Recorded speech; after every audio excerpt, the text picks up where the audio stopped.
Welcome to a second in the series on Peace TV on the issue of renewing civilizations, what we can learn from the best practices of the Muslim or civilizations amongst the Muslims. What we've done is talk in our first program about the Mecca model. In our first program, we talked about the Mecca model. That is, we took a look at what the situation was when Prophet Muhammad, peace be upon him, was born, and what he had to contend with as he grew up, and what he had to contend with when he got the message, and the reaction that he found from the people in his community, particularly of his own blood relative.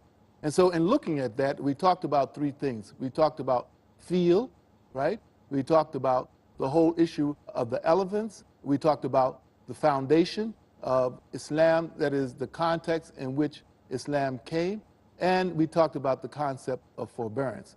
To review for a moment, why did we talk about feel? Because we wanted to give you, the viewers, a little flavor of the kind of community that Prophet Muhammad, peace be upon him, was born into, and indeed the kind of world community in which he was born into. It was a community where where might makes right.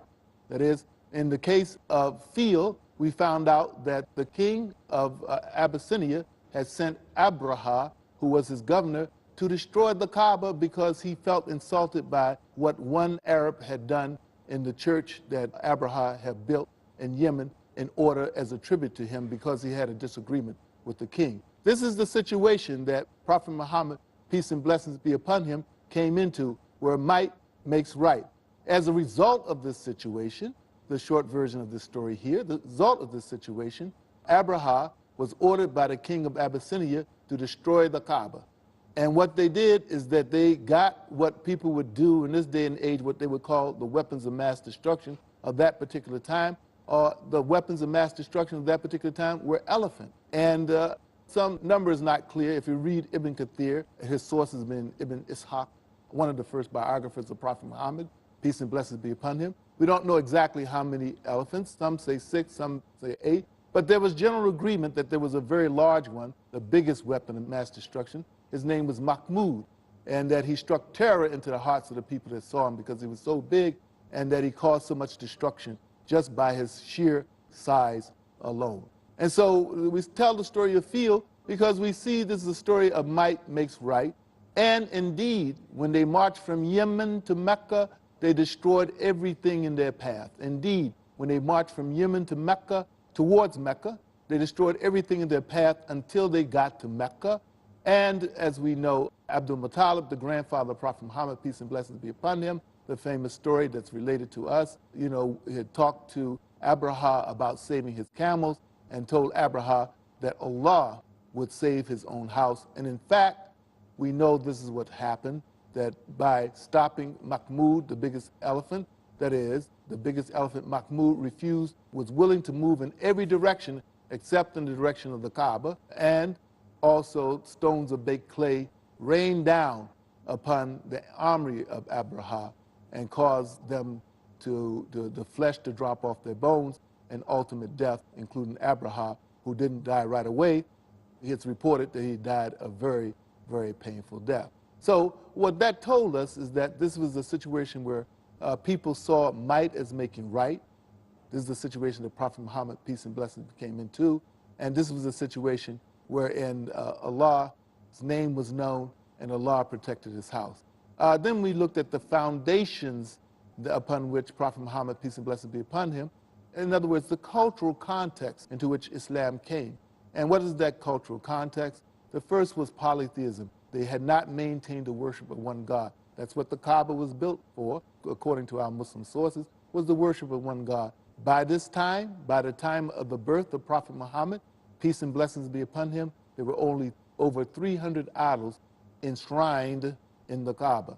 By the time of the birth of Prophet Muhammad, peace and blessings be upon him, and we're talking around 5770 Common Era, and by this time, more than 300 idols had been enshrined in the Kaaba. So no question, they were polytheistic. They were also patriarchal in a very negative way. There's a way of exercising male authority or father authority or family authority that's positive within the proper context. But in a very negative way, they used to bury girl babies. They used to bury girl babies alive. and Allah, highly glorified is He said He would question people. He says this in the Quran, that He would question people for what sin, for what crime. He would question people on Yom Kippur, the day of standing, the day of judgment, for what crime were these babies buried, for what crime were these innocent little babies killed. They practiced this infanticide. They also had a situation where women had no rights. Women would have multiple husbands, which really devolved into a form of prostitution, and a situation where they couldn't really have any power and authority in the public sphere. And so this is the kind of patriarchy that we found. We also found a kind of patronage where might makes right, and if you were the client of somebody mighty, you could get away with certain things. And so might made right, just like in the context of the elephants, might made right at that particular time. But we said the key word for that program, that particular first program, was forbearance. And what was forbearance? A word to remember if you were going to give a test. Forbearance is patience. Forbearance is tolerance. Forbearance is being good-natured in the face of difficulties. Hilm is the Arabic word that we're talking about. And that was the key concept for the first episode. So we're now in the second episode, and the key concept here is the rule of law. The key concept or idea that we'd like to come back to at the end of this episode is the rule of law.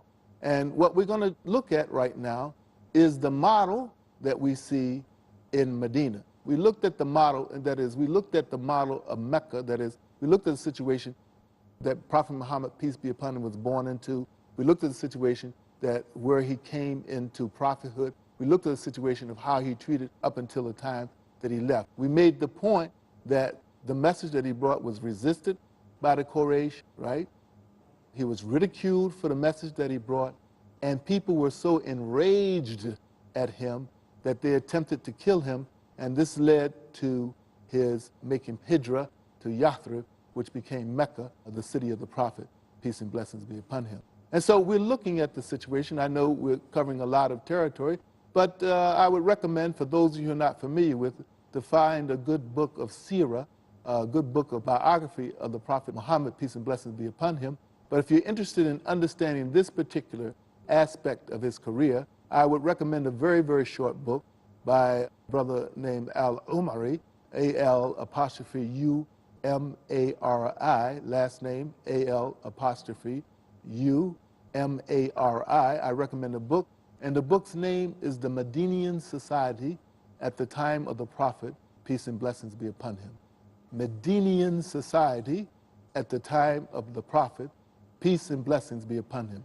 This book was published in 1995, and it was published by the International Institute of Islamic Thought out of Herndon, Virginia, and it should be very, very easy for those who order off of the internet or find at an Islamic bookstore or at other bookstores for that matter. So, because we're going to be going fairly quickly because these programs are very short and we can only skim over the ideas here. So we're looking at the Medina model, and we're looking at the concept of rule of law, the concept of rule of law. And this is something that you think you need for a civilization. What do we get from the Medina model in relationship to the concept of the rule of law? First of all, let's look at the concept of mediation, right? We look at the concept of mediation, we look at the concept of mutuality, we look at the concept of merger. Mediation, merger, and mutuality. Why mediation? When we look at how it came to be from a social historical perspective, not from a religious perspective, from the sources that we have, from a social historical perspective, how it came to be that Prophet Muhammad, peace and blessings be upon him, went from Mecca to Medina, we find the following. Number one, from a historical perspective, we have a group of people coming from what was called Yathrib at that particular time, and coming to him and talking to him about coming to Yathrib. We'll pick this story up right after our break. We hope that you continue to join us as we look at the topic of renewing civilizations, what we can learn from best practices of the Muslims or civilization amongst the Muslims. Assalamu alaikum wa rahmatullahi wa barakatuhu.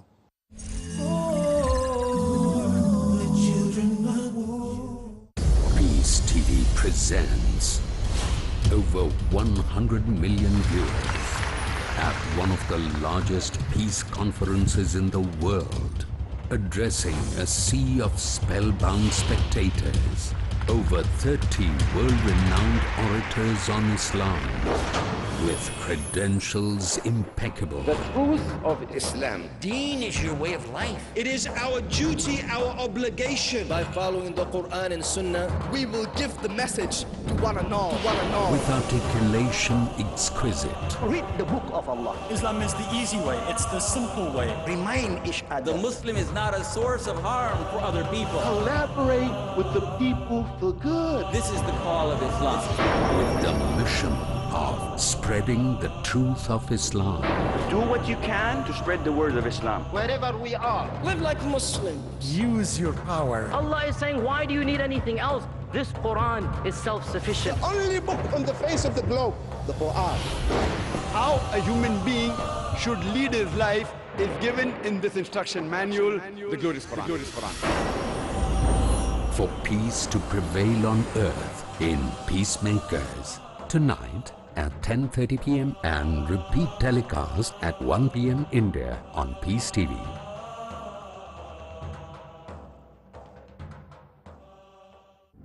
Where truth is hidden, misleading quotations create confusion.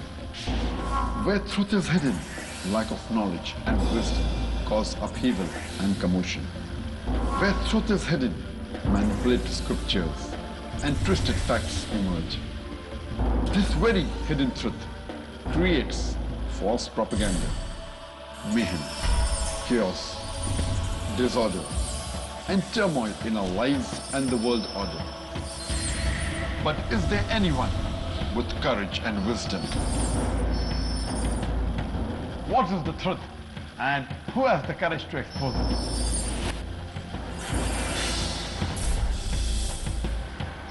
Because it's your right to know the truth. Watch truth prevail and lies perish in Truth Exposed by Dr. Zakir Naik. Tonight at 9 p.m. and repeat telecast at 7:30 a.m. India on Peace TV.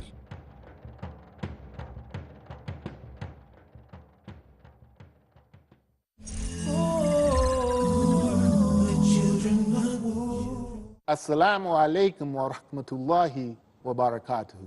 Thank you for joining us. We're now in the second of a series on the issue of renewing civilization, what we can learn from best practices of the Muslims. This is a very important topic, as we said in the first segment. It's a very important topic because we find ourselves in the 21st century facing three major crises.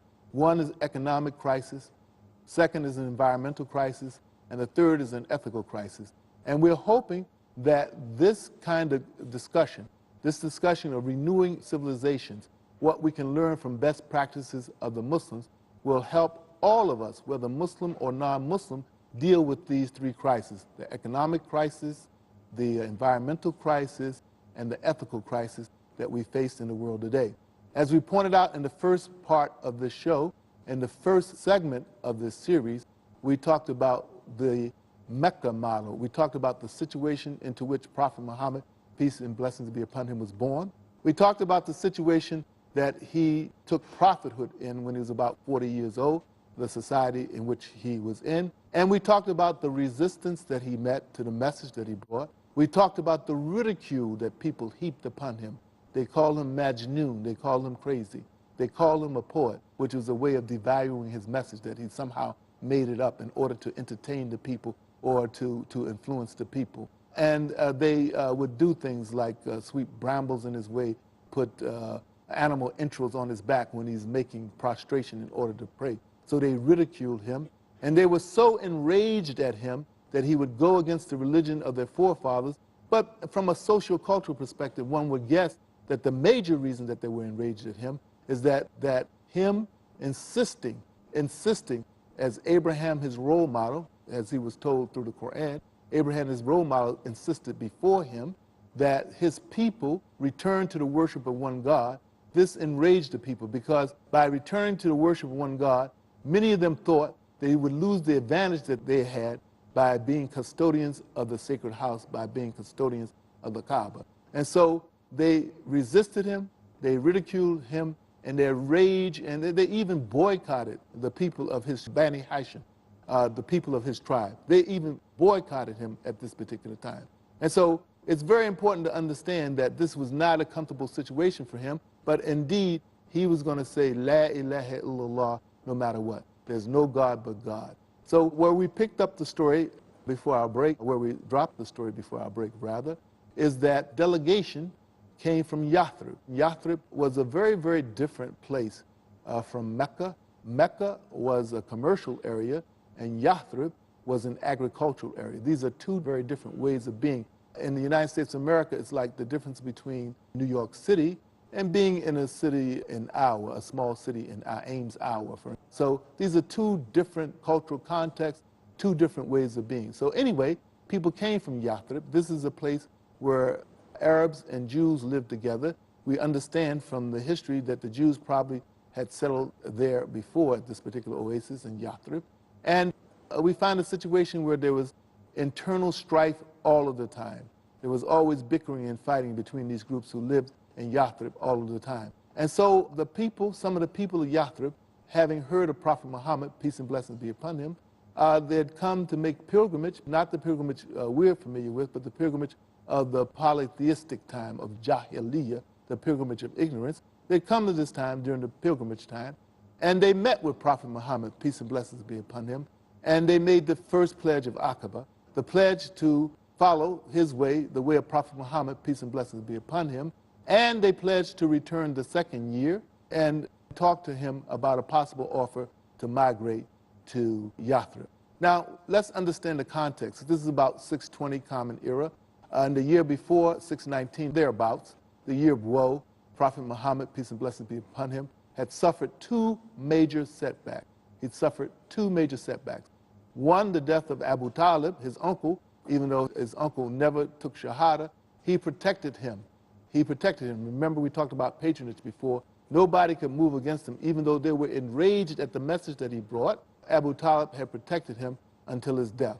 And the second thing was the death of his beloved wife, Khadija. May Allah be pleased with her. She was the first Muslim. She encouraged him. She supported him. She gave him the space in order to do the things that he needed to do. And she died in the same year. It's called the year of woe. And so, being a human being, he was not in the best psychological mode at this particular time. When this delegation came from Yathrib and met him at Aqaba near Minna in Hijaz, and they made a pledge to him. The second pledge included a pledge to making allegiance to him and asking him to make hijrah, to migrate to Yathrib. Now, let's understand that this migration was very, very important in the history of Islam, simply because Islam went from being a minority religion and it went to being a religion that had a primary authority in Yathrib, which became known as Medina, the city of the Prophet, peace and blessings be upon him. So this is a dramatic change and a dramatic shift. So we have the whole idea of the mediation that they were calling for from Prophet Muhammad, peace and blessings be upon him. One of the primary reasons that they came because they heard about how he was a wise person, how he'd even mediated affairs before he took the prophethood. He was known as Al-Amin, and he was known as trustworthy. And this is the kind of person you want to mediate affairs, somebody whose judgment you could trust, and you felt that he would stick to right no matter what. He was known as Al-Amin. We know the story of the Black Stone, where the Quraysh, the polytheistic Quraysh, were rebuilding the Kaaba, and he helped them solve this problem. And so they'd heard of him before. So when it came to mediation, he had had a wide reputation. So now what we're looking at in this migration from Mecca to Medina, we have a merger between two different cultures. We've had this. We've seen mergers between major giants in the United States of America, or international corporations, AOL merging with Time Warner, for instance. And always one of the big issues with the merger is whether the culture of the two organizations are compatible. And so you have the situation with the merger between Mecca and Medina. You have people coming from a commercial culture going to an agricultural culture. Think about it for a moment. People coming from a culture that thrives on the mercantile, thrived on buying and selling, thrived on this situation, to a situation where people were more settled and more of an agricultural culture. You can find this kind of difference in culture by two cultures that are next to one another, much less two cultures that were far apart from one another. So you had a merger where you could predict that there would be some differences in values and outlook in the world simply because these were two different cultures.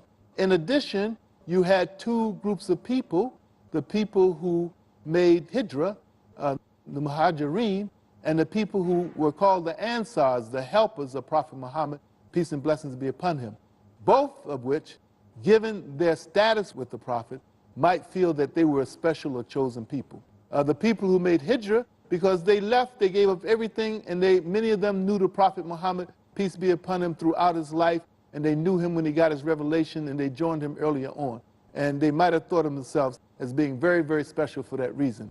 The Ansar, on the other hand, might have thought of themselves being very, very special for the reason that they had come and sought him out and gave him refuge from a very, very hostile situation that he was facing in Mecca from the Quraysh, and particularly from some members of his families. And so we're looking at a merger not only between two cultures, but a situation wherein the people who were coming with Prophet Muhammad, peace be upon him, and the people who had went and got him and had joined him, the Ansar, the helpers, would have cause to think that I'm better than him, would cause to think that I'm better than him. That is, the people coming with Prophet Muhammad, peace and blessings be upon him, would think that they were better than the Ansar because they'd known him for so long, and they were with him from the beginning, and they were from Mecca, the place he was born.